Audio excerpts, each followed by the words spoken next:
Hello, happy Thanksgiving.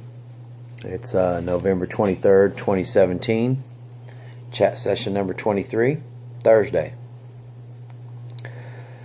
Go right into a little bit of history, get that part of the video completed. The first year on this date is 1936.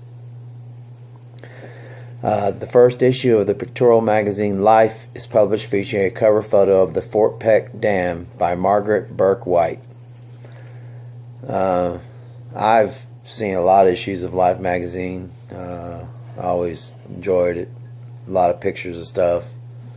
So, and it actually stopped, and then it came back, and I guess when they entered the magazine market, so to say, the publishing area, they had over 1 million subscribers, so they're still around. So it's had a long life, even though it did stop for a bit of time too. It's about close to 8 o'clock probably. Take that back, 7:20 a.m. Turkey's in the oven.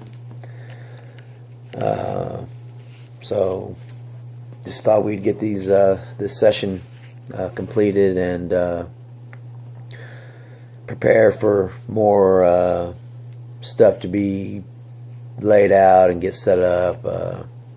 So anyway, okay, that was the 1936 bit of history on this day, and now we're going to go to more of a sports. What happened in history on this date, 1984. Boston College diminutive quarterback Doug Flutie throws a last-second 64-yard pass to beat the University of Miami 47-45.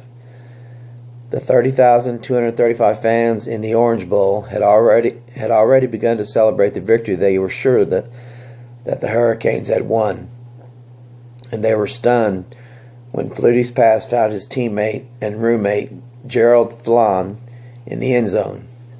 Excuse me, my throat's dry. Give me 1 second here.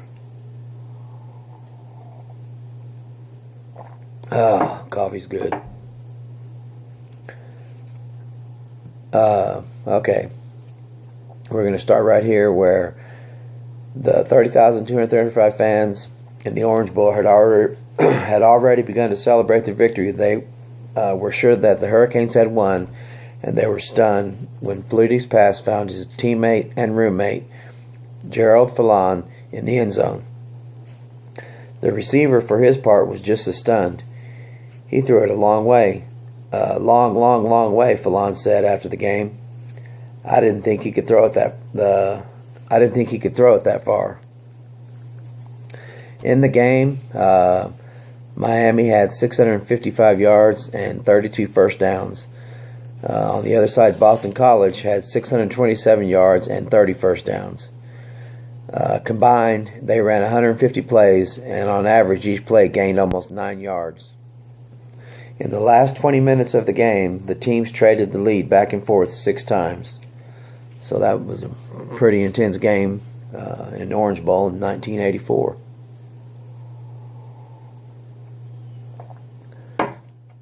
Maybe one day I'll start to get into college football, but for some reason I just like professional football, and I just don't pay attention a lot to what's going on in the college arena. But maybe one day I'll expand my energies towards that, but right now I'm not going to do it. I do like football. It is like I said, Thanksgiving Day, there is a lot of football. Actually, 3 games.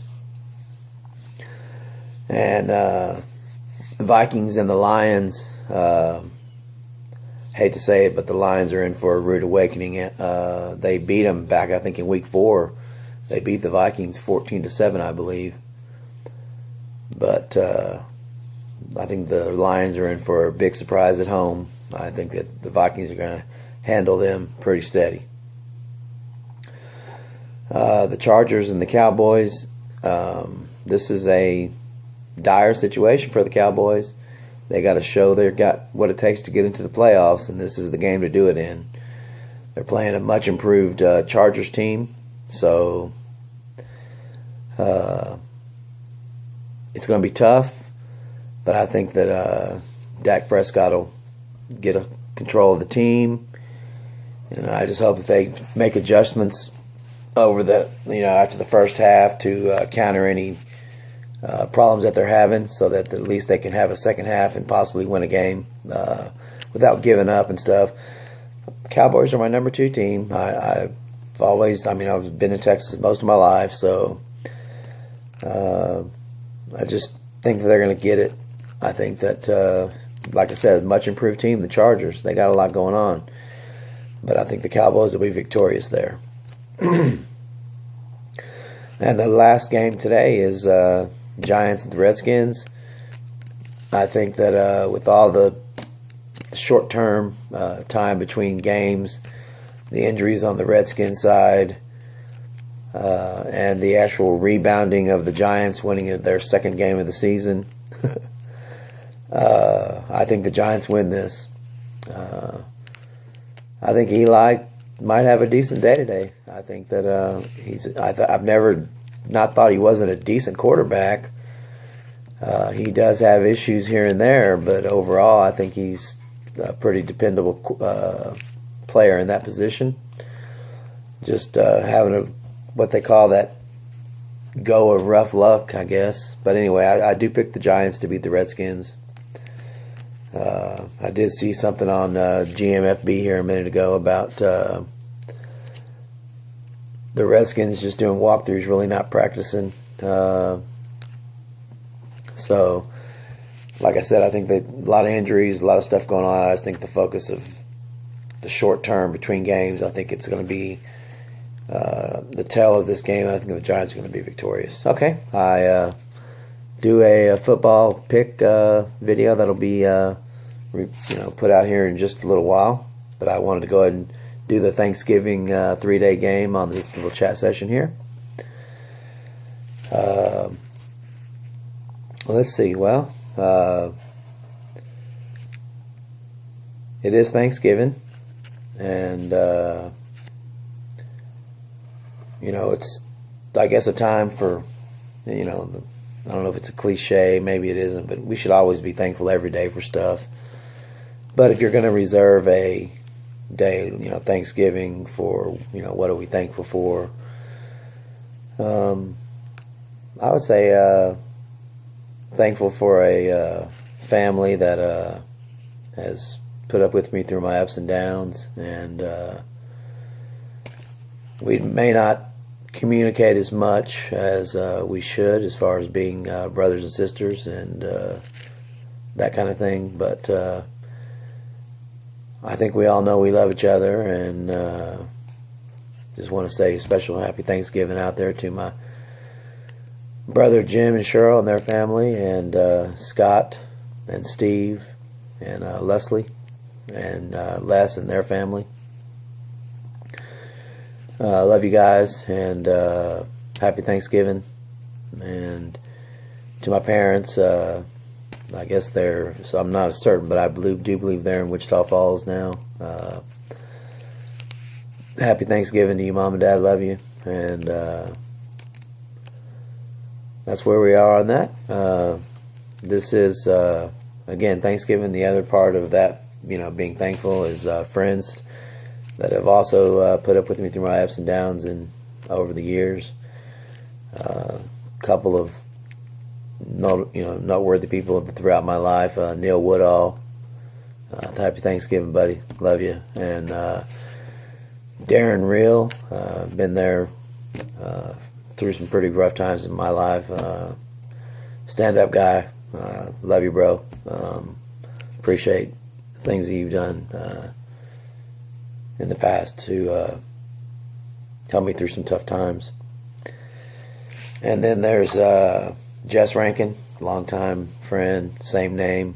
Been through a lot of stuff with him. Happy Thanksgiving to Jess and his family and all his kids.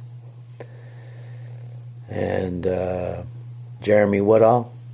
Known you a long time as well. You